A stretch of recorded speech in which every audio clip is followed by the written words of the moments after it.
uma comparação da dívida externa que o Brasil alavancou ao longo desses anos, eu vou fazer agora, e é diferente da dívida interna, também galopante.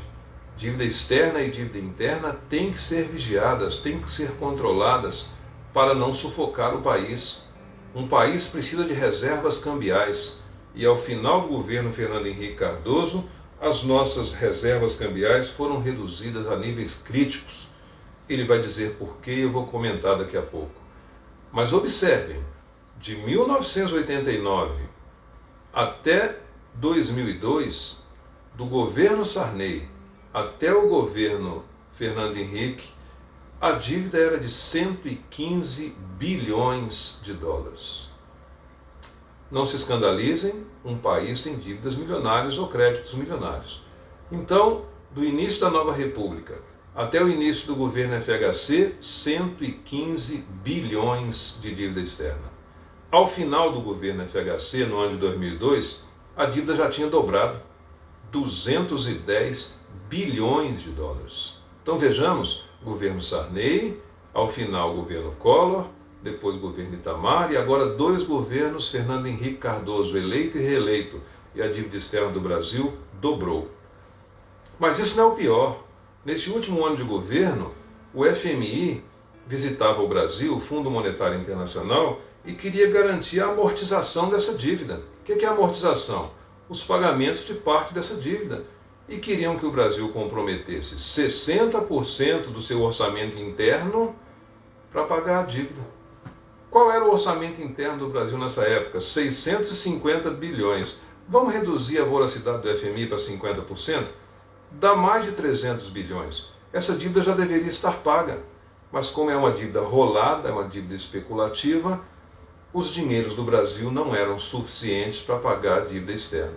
Muito menos para atacar a dívida interna. E ela vinha dobrando, triplicando. O governo Fernando Henrique não conseguiu equacionar os serviços da dívida externa do Brasil. Outro pecado desse governo foi a banalização de outro instrumento constitucional, as chamadas MPs, as medidas provisórias. O que é uma medida provisória? Quando há um fato intempestivo, um fato grave, o governo não pode esperar o projeto tramitar normalmente no Congresso Nacional, na Câmara dos Deputados e no Senado Federal. Há uma emergência, então edita-se, baixa-se uma medida provisória que tem força de lei até que o Congresso vote ou rejeite essa medida provisória. Portanto, ela pode ser editada e reeditada. Vamos fazer uma nova comparação aqui do governo Sarney, início da nova república, até o governo Itamar. Portanto, de 98, de 88 a 94, 813 medidas provisórias foram editadas. Vou repetir esse dado. De 1988, data da Constituição, até 1994, 813 medidas provisórias. O governo Fernando Henrique começa em 95, se estende por 8 anos e ele edita nada mais, nada menos do que 5.332 medidas provisórias. O que deveria ser um recurso extraordinário, para épocas extraordinárias, virou um recurso do dia a dia. Virou uma superposição do poder executivo sobre o legislativo. E essa coisa tem consequências até hoje. O governo Lula, que o sucedeu, também editou milhares de medidas provisórias, e isso é assim até hoje, até o governo Bolsonaro. A verdade é que isso nos lembra os governos autoritários, com seus decretos-leis, com seus atos institucionais, que não respeitavam os ditames da Constituição. Os jornais da época chamaram essas desventuras do tempo de Fernando Henrique, agravadas no seu segundo mandato, é verdade, porque ele, com o sucesso do Real, foi eleito e reeleito, mas no segundo mandato, ele próprio diz, os problemas internacionais abalaram a performance do governo brasileiro. As crises na Ásia, notadamente a crise da Rússia, acabaram por não permitir o governo fazer novas reformas. Que reformas o governo não fez? A tributária, até hoje não feita, a previdenciária, a trabalhista, só atacada em outros governos. Qual a reforma que o governo fez? A reforma eleitoral, para permitir a reeleição do presidente. Se não vejamos, a Constituição de 88 proibia a reeleição. É saudável para a democracia que os grupos se alternem no poder. Mas tão famoso que estava e com tanta aprovação por causa do Plano Real, ele se via reeleito e o foi em primeiro turno. Como isso é possível? Uma PEC, uma proposta de emenda constitucional, que era proibido, passou a ser permitido. Era proibida a reeleição para os cargos do Executivo, prefeitos, governadores e presidente da República. E a partir de Fernando Henrique, passou-se a permitir. Tanto que Fernando Henrique Cardoso foi eleito e reeleito. Lula, que o sucedeu, foi eleito e reeleito. Dilma, que sucedeu Lula, foi eleita e reeleita e sofreu impeachment, veremos daqui a pouco. O presidente Bolsonaro, eleito, já pretende a reeleição. Portanto, os jornais, vendo a situação que o Brasil estava, chamavam aquilo de apartheid social. O que é o apartheid social?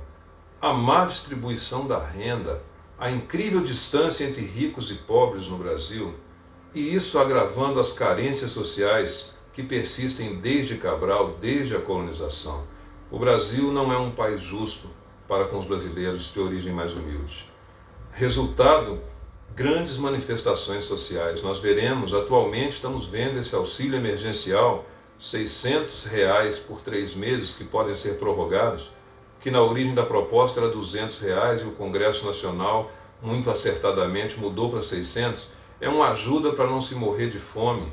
Nos tempos de Fernando Henrique, a ajuda foi para os ricos, com o nome de PROER. Por causa dessas desventuras econômicas mundiais que impactaram o Brasil, bancos foram socorridos, empresas foram socorridas e 42 bilhões de reais foram para o PROER evitar que bancos quebrassem e que o mercado se desorganizasse mais ainda. O Brasil foi ao FMI para conseguir um empréstimo internacional dessa monta, ou seja, a dívida externa aumentou. Então esse apartheid social, essa cara do Brasil, esses dois Brasis, um com sonhos, com dentes, com educação, e outro abandonado nas Gerais, nos sertões, na Amazônia, é uma realidade brasileira de muitos séculos. A oposição, então, começa a partir de um sociólogo famoso, o Betinho, que advogava que num país maravilhoso como o nosso, com extensão agricultável como a nossa, passar fome é um escândalo.